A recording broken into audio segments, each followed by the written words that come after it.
Ադրբեջանի նախագահ Իլհամ Ալիևի տեսակապով ելույթը հնչեց եւ ավարտին այսպիսի մի խոսք ասաց, որ Ադրբեջանը գնում է խաղաղության օրակարգին, Ադրբեջանը միտված է խաղաղության օրակարգին, որը հաստատեց նաեւ Հայաստանի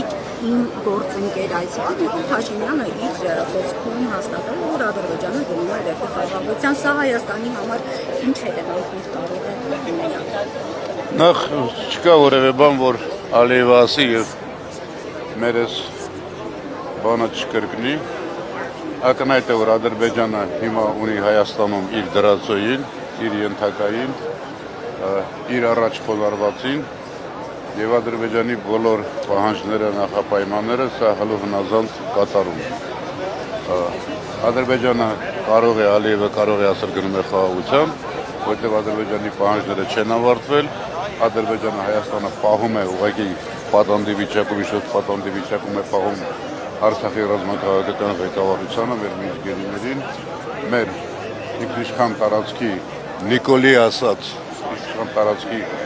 բոլոր ստրատեգիական կետերում Ադրբեջանը այսօր նստած է եւ կարող է ով է լինել իր փոխարեն կասել գնում եմ խաղաղության, բայց իհարկե հիշում եք, որ դեռ կա սահմանադրության փոփոխության պահանջ, 300 ադրբեջանցիների իրենց հողերը վերադառնալու պահանջ։ Մենք այսօր ինչ-որ առումով օկուպացիայի մեջ ենք։ Օկուպացիայի մեջ ենք նաև այսօրվա վաղվա այս միջոցառումներով, որովհետև եվրոպական այս լիդերների ներկայացում Հայաստանում ընդհանրապես մեր բանը աջակցել Նիկոլին, որը իրականում աջակցում է Ալիևին։ Եթե հիշում եք, եկող տարի Ադրբեջանի դրույթից առաջ նույն միջոցառումը կազմակերպվելու է Ադրբեջանում, հերթական գործարք են կնքել,